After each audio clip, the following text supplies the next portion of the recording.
Oh, well, thank you. So a brief review of the BFSS conjecture. So the BFSS conjecture is the idea that scattering amplitudes in M theory can be computed in terms of a matrix model. So the idea is that there is a matrix quantum mechanics, which is simply a dimensional reduction of 10-dimensional superior mills to 0 plus 1, or n equal to 4 superior mills in 4 dimensions to 0 plus 1. So that gives you a certain theory. It's a quantum mechanical theory involving matrices and n by n matrices. And the idea is that a certain Larsen limit of a scattering problem in the matrix model. So the matrix model has some non-compact directions, and so you can set up a scattering problem in the matrix model. So similar to a scattering problem, let's say if you have a potential with some flat asymptotic direction, then you can have a particle that comes from infinity, non-relativistic particle that comes from infinity, gets scattered and goes to infinity. So you should imagine there is a potential with many asymptotic directions that correspond to, basically in these matrices you can have various bound states, and those correspond to individual gravitons that are coming from infinity, and they are scattering and then going all the way to infinity. And the nice thing about this conjecture is that this is supposed to give a non-perturbative definition of these amplitudes.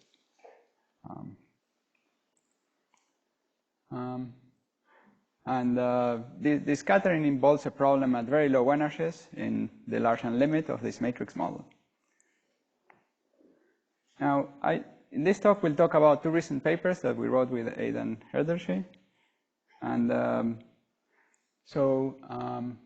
idea is that using the matrix theory, we computed the on-shell 3-point amplitude for general complex momenta. And then using that 3-point amplitude, we'll argue that these amplitudes should also obey the soft theorem. Now let's discuss 3-point amplitudes. Now, the 3-point amplitudes are very simple amplitudes, they are, for massless particles, they are non-zero for complex values of the momenta, or if you want in 2,9 signature as opposed to 1,10 signature. So if you are in ordinary Lorentzian signature, you might think that these observables are totally trivial because they are 0. However, the new insight that was relevant in the last, let's say, maybe 20 years was to realize that these amplitudes are non-zero for complex momenta, and then they can be used as a building block for other more complicated amplitudes. So it's something interesting to discuss about the 3-point amplitude. Now, the Poincare symmetry, so translations and Lorentz, fix these amplitudes up to a few coefficients. Okay? And in the particular case that we have maximal supersymmetry, then it fixes it completely, fixes the amplitudes completely, up to a number, and the number is related to the square root of G Newton. So there's only one structure. Okay? So these amplitudes are, if you wish, completely trivial, okay? Completely determined by the symmetries. Now, even though this amplitude is completely fixed by the symmetries, so imagine we are discussing this amplitude in 11-dimensional M theory, so it's completely fixed. However, in the matrix model, it's not fixed because the matrix model does not have all the symmetries of M theory. So the idea is that the matrix model preserves only a portion of the symmetries, a bit like a discrete Lycon quantization. So it breaks the Poincare group to a subgroup of the Poincare group, and only in the Larsen limit we are supposed to recover the symmetry.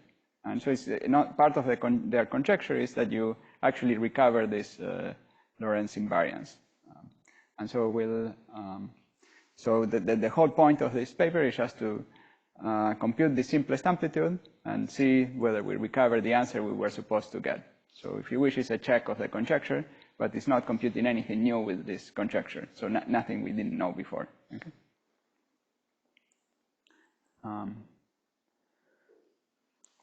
Okay, so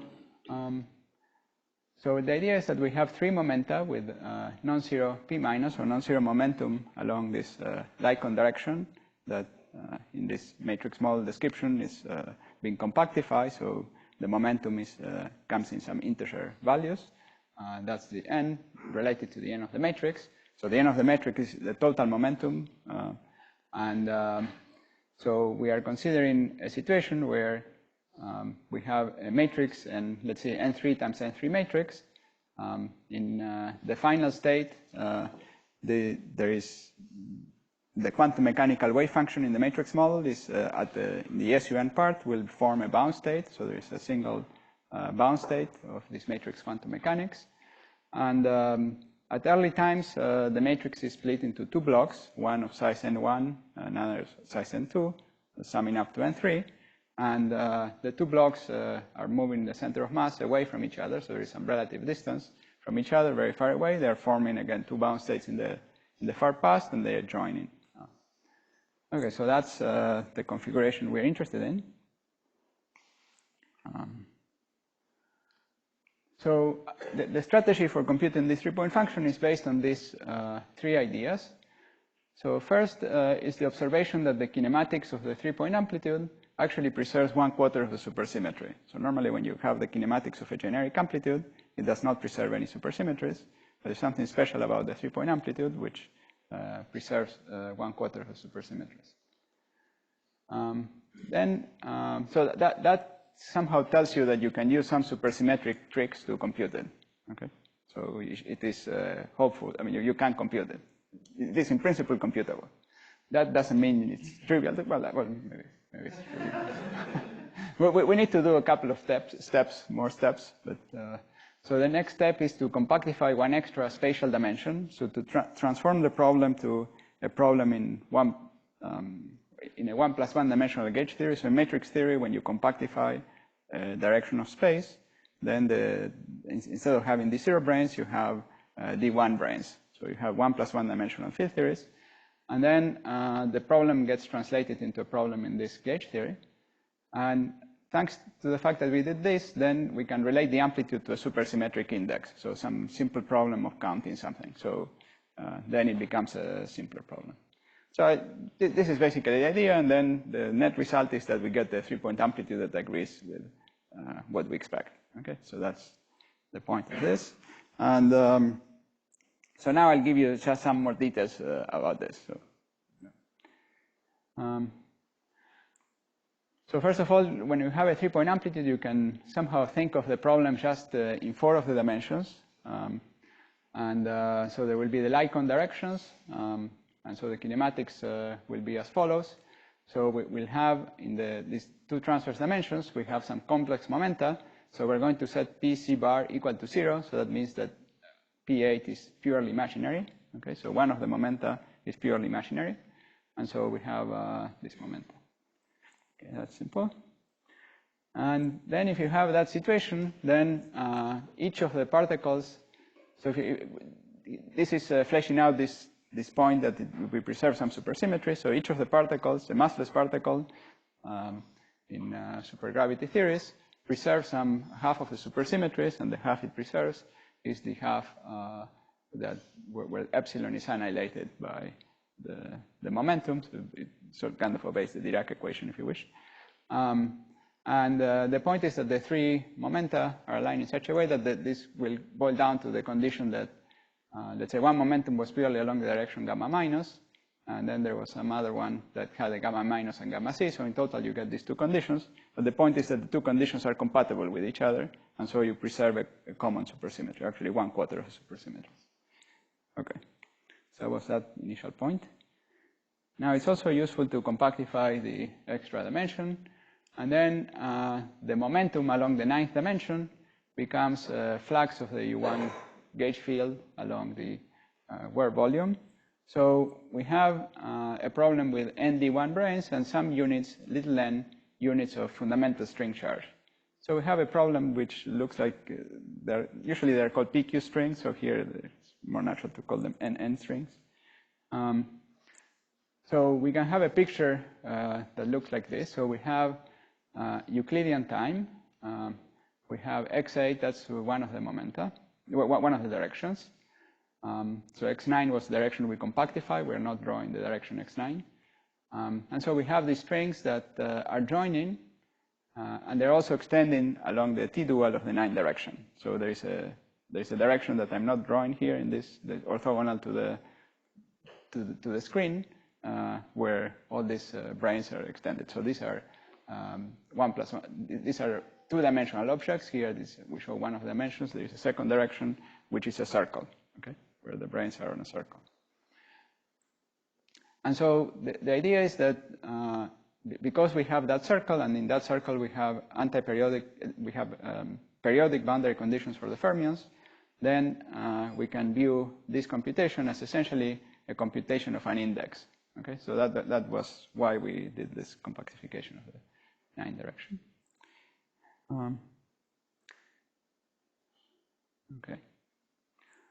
Now there's one extra thing that is useful to do. So instead of considering infinite branes, it's good to make them end, and we can make them end on D3 branes. And so if we do that, then we have basically the same problem. So this part of the scattering is the same. And here we'll have some amplitude where the D3 brane goes to one of these branes. So this is some extra unknown thing that we'll have to determine. But now the advantage is that this type of configuration is a configuration where Sen already calculated the index. Okay, so we'll just use his calculation to proceed.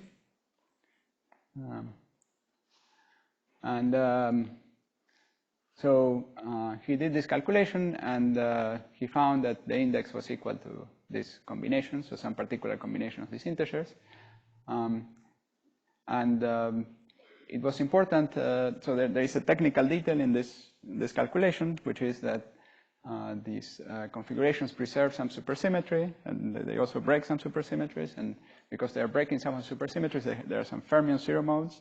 And for that reason, the naive index is 0, so you have to put in some angular momentum generator so to soak up some fermion zero modes. So this is a completely standard story whenever we have supersymmetric indices. Okay, so now let me just talk a little bit about the expected amplitude. So the expected 3-point amplitude can be written in various ways. We can use 4-dimensional notation and with spinor helicity notation, where these are the usual angle brackets and so on.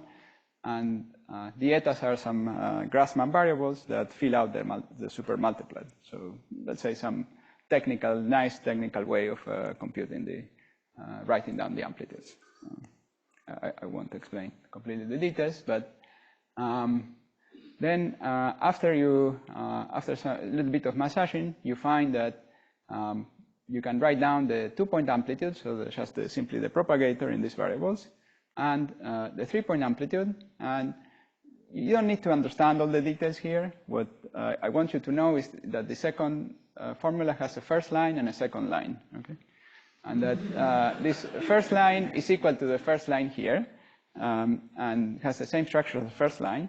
And all that first line comes from the U1 of the matrices. So the matrices are UN matrices, and the structure of the UN matrix splits into a U1 part and an SUN part.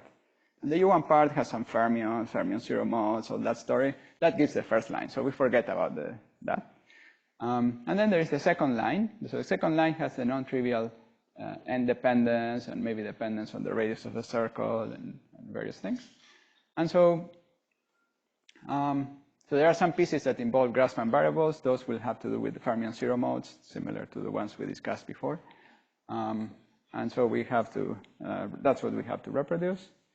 So that's the goal, is to reproduce that. And okay, now this computation, in order to think of, well, the first thing is that there is an apparent contradiction in what we are talking about. So you might be confused by the following. So we said that this should be reproduced from an index, but this depends on continuous parameters. So how could an index give you a function that depends on continuous parameters? So there is something a little funny about this. So the point is that what I said was slightly wrong. So it's not that the amplitude is exactly equal to the index, but it's closely related to the index, and we have to figure out exactly how it is related. So the next couple of transparencies have to do with that. So this type of calculation has two interpretations. It has an open string channel interpretation and a closed string channel interpretation. So remember that we had branes that were, or configurations that had 2 dimensions. So we were doing computation with 1 + 1 dimension, or let's say 2 Euclidean dimensional field theory, this matrix gauge theory. And when there were some boundary conditions that came from this extra D3 branes that we had. And so we have some theory with 2 boundaries, and then we have what we could call the open string Hilbert space. This is not a fundamental string, by the way, so I'm using this notation because it's common, but it's not the fundamental string. It's this matrix string. But the point is that in this language, we have naturally the index discussion. So here we have some open string Hilbert space. We have a counting problem. We could calculate the index, and so the index lives here. Okay. But it also has an open string channel where we think that there is some boundary state that had to do with these D3 branes that creates some state in this theory that propagates between the left and the right. Okay. In this way of, so the amplitude will have to do with this other interpretation. So here it's with a little more details. So here the right boundary state was one of these D3 branes. The left boundary state is actually a two separate D3 branes, and that boundary state really splits into 2 separate boundary states. And so when we calculate this quantity, then we'll have some overlap of the boundary state with the bound state with certain momentum, and similarly for each of these boundary states. And then here we'll have the 3-point amplitude. Okay, so the idea is that the index is equal not to the 3-point amplitude, but the product of all these things times the 3-point amplitude. Okay, and so the dependence on the continuous parameters just really comes from these extra factors. Okay. So, and the idea is that you determine those extra factors by looking at the 2-point function. So here again, you do the same steps that I mentioned before. So we can calculate simply this index. This is just a single state that propagates, and then that allows us to fix this overlap between the boundary state and P. So this is somewhat standard procedure if you ever dealt with D-branes.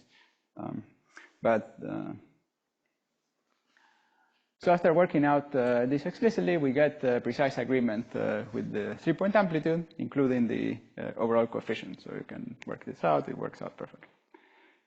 Okay, so now we can take the large n and n limits and recover the amplitudes in completely uncompactify 11 dimensions. So we can again now decompactify the 9th direction and the 10th direction, and so the conclusion is that we obtain precise agreement with the expected amplitude even at finite n and little n. So of course, the conjecture implied that it had to agree when capital N and little n goes to infinity.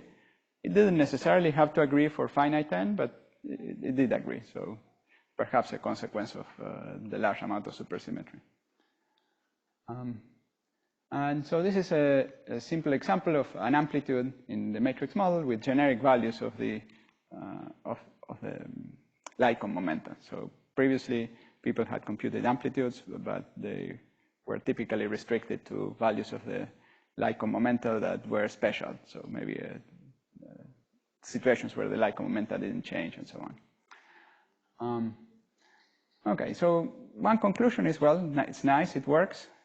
Another conclusion that you could draw is, well, if you have to do all this work for the 3-point amplitude, yeah, what could you do about the higher point amplitudes? But, well, I don't have anything more insightful to say. You could imagine perhaps computing, so by similar techniques, it might be possible perhaps to compute other supersymmetric amplitudes that involve perhaps higher derivative corrections to gravity. I guess we already know some of them, so it might be nice to get them this way, or maybe we could perhaps compute some that are not known. That's another possibility. Yes, please. You appear to have a selection rule when n1 times n2 is equal to n1 times n2, where the amplitude vanishes. you go to the expression? Yes, yes, that's somehow when the momenta are parallel. Yes, that is connected to the fact that in Lorentzian signature these amplitudes vanish. So they vanish because the kinematics forces the momenta to be parallel. You have to be careful when you take these zeros to infinity limits. Remember this different stuff to go to zero. Yeah. So when you take the n going to infinity limit, you'll get some vectors, and if these vectors are zero, the amplitude is zero. So and if they're non-zero, the amplitude is non-zero. Yeah. Okay. So now let's discuss a bit this business of the soft theorems. So let me remind you what soft factors are. So if you have a generic amplitude in a theory of gravity, and you take the limit that one of the momenta goes to zero, you find that the amplitude has to have a specific structure. So it involves the n minus 1. So let's say it's the n plus 1 point amplitude, so it involves the n point amplitude, so one less particle. So you remove the particle q. And then you get some expressions which involve some factors. Actually, this one is a little bit more like an operator, but we'll discuss that a little more explicitly later. But morally, these are things that depend on this momentum q. They depend on the direction of q, for example, this one. And this one scales like 1 over q, and this scales like q to the 0. And so they have a specific form, and this, in theories of gravity, this comes from the region from the type of, let's say, the Feynman diagram, where this particular momentum is very close to on shell. So because q is very small, this particle is close to on shell, and so this structure here comes from this factor here is closely related to the 3-point amplitude that's appearing here. So given that we got the 3-point amplitude to work, you would think that something like this should also work. Okay. Now, before continuing, let me just try to explain a little bit the physics of these soft factors. So if you think about the n-point amplitude in a theory of gravity, you can think of that as some kind of effective vertex. Imagine we are looking at the theory at very long distances. And so we have some, let's say, effective vertex, n-point vertex, that comes from doing the scattering amplitude.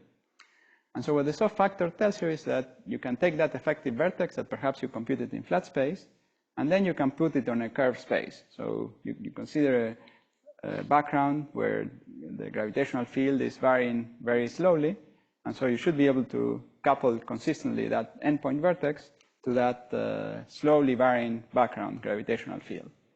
So so those soft factors are telling you how you are supposed to do that coupling. So it's somehow the analogous of minimal coupling. And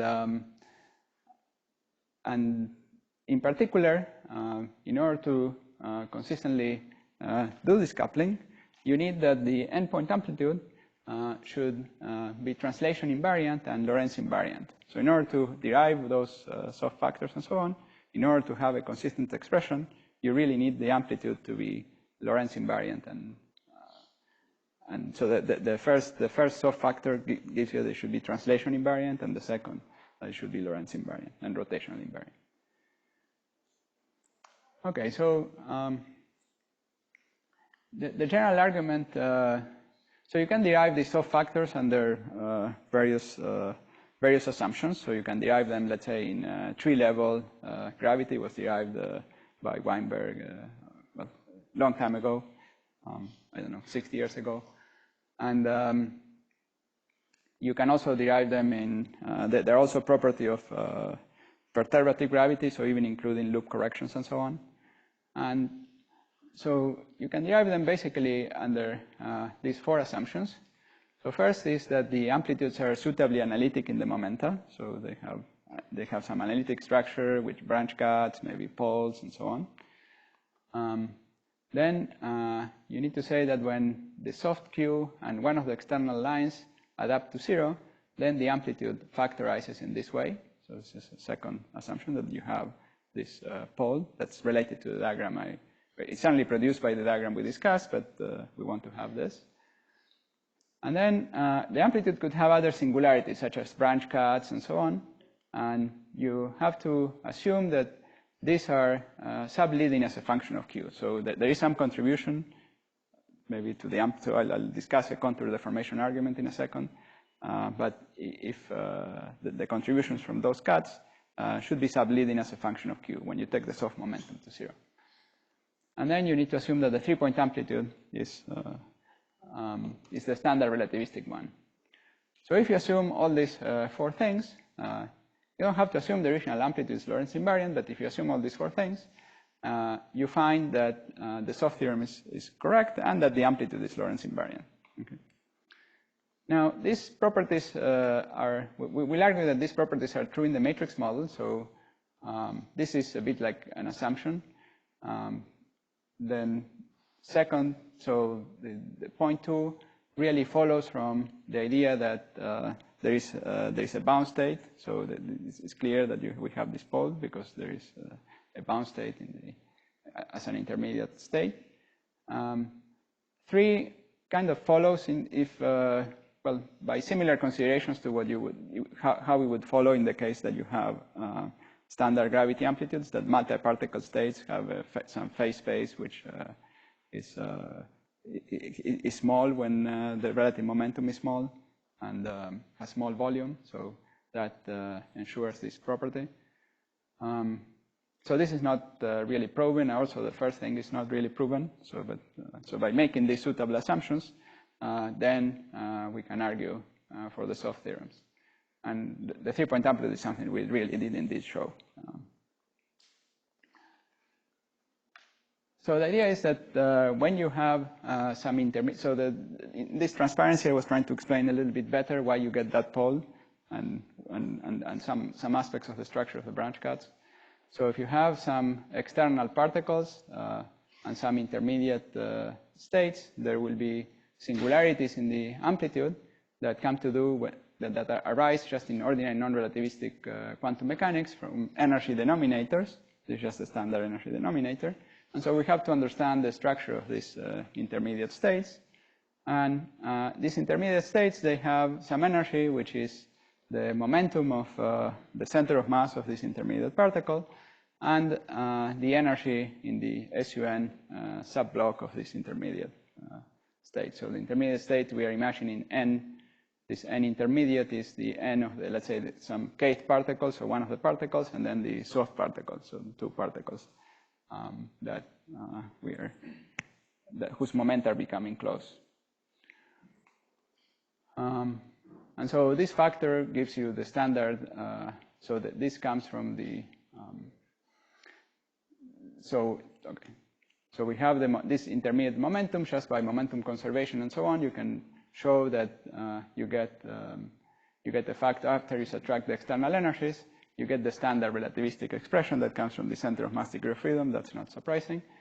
And then you have the energy in the SUN part. And we know that there is a bound state with energy exactly 0. And that's the one that gives us the pole that we want for the soft factor. And then there is a continuum of states, multi-particle states. And the simplest type of multi-particle states, let's say, would be 2 particles. So we'd have to integrate over the momenta of the separate blocks. And we'll get a denominator that goes like, this momentum squared plus some energy. So this is basically this continuum of energies.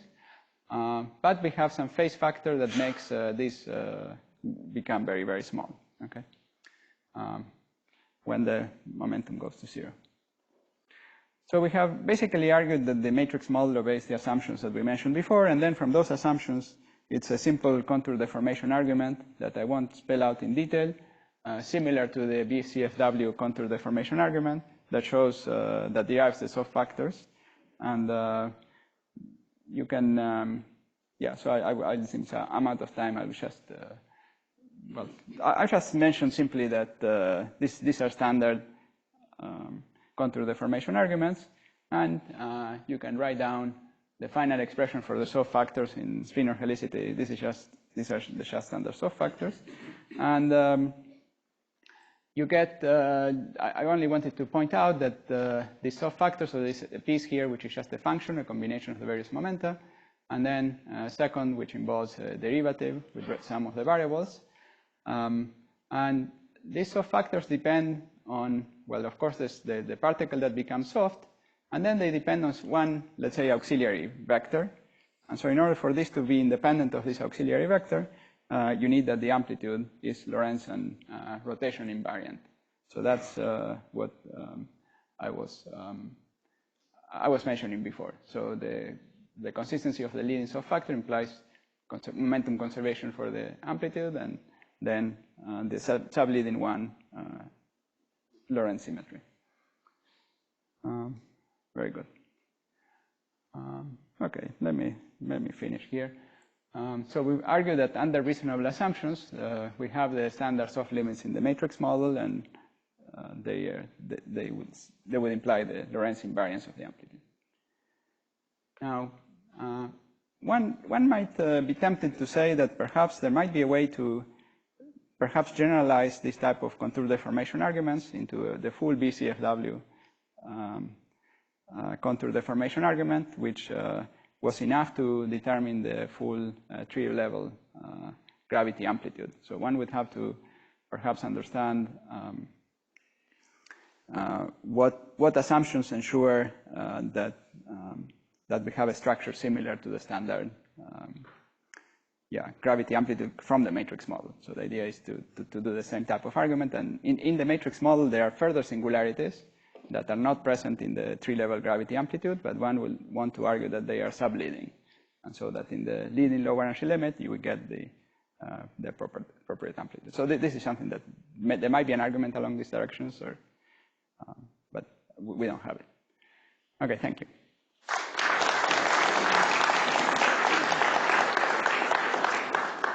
Yes. Good question. So, those of you who ask, wait for the microphone so that people who are online can.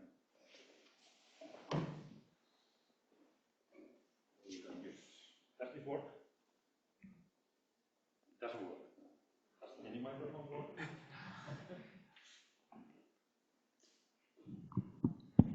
This one works. Yeah, that one works.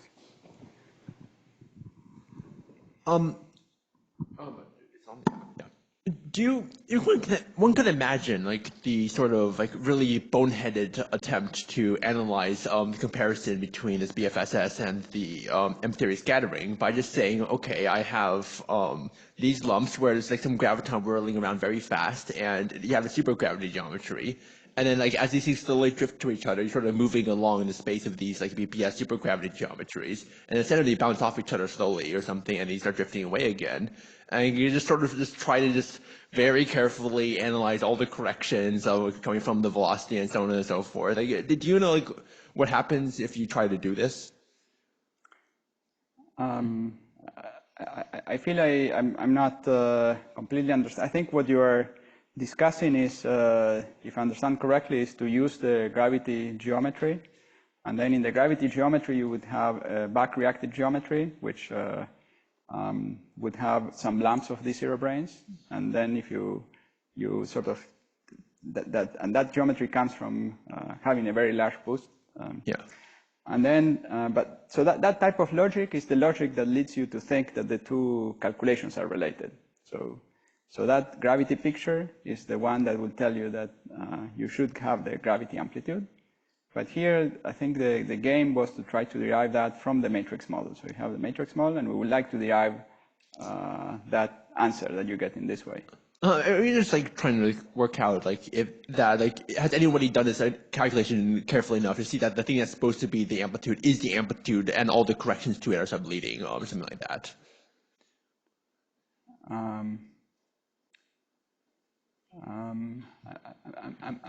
Okay, so you're saying whether the gravity description, I'm not aware of someone discussing very explicitly the calculation of this gravity solution, and from the moduli space of the gravity solution somehow arguing very carefully that this is the amplitude. So, but it's closely related to how BFSS originally argued for this equality. All right, thanks. Yeah, I'm curious. So here you're arguing, among other things, that you get the right gravity at low energies, and so things like Yes. the M2 brane are decoupling, as you'd expect. Yes. But are there any calculations you can do that tell you about the dynamics of the M2 brane and maybe show you that some extended object like that is needed in the theory or anything like that? Yes, yes. So here I've discussed this graviton scattering amplitude, but well, when this duality was first proposed, people spent a lot of time reproducing all the various branes in the theory. So M2 brane, M5 branes, and so on. And yeah, they got all these branes and with reasonable properties. So somehow this BPS sector works well. Right, if that's like how does it soften the 4-point amplitude, for example, analogously to string theory? Is that something that M2 brane amplitude, so M2 brane contribution should be instant. well, I mean, I'm not sure I understand the question. So are you thinking that there is an M2 brane asymptotic state? Well, no, I'm just asking, if you did the 4-point amplitude, Yes. right, you might expect some softening of the amplitude in the UV. Oh, yes, yes. Okay, yeah. So indeed, the 4-point amplitude would be much more interesting to calculate than the 3-point amplitude. And it will contain information about Planck scale scattering. And yeah, indeed, from some arguments involving black holes and so on, we expect that the exclusive amplitude should decay. But this has not been seen from the matrix model. Yeah, that's a much more difficult problem. Thanks for the nice talk.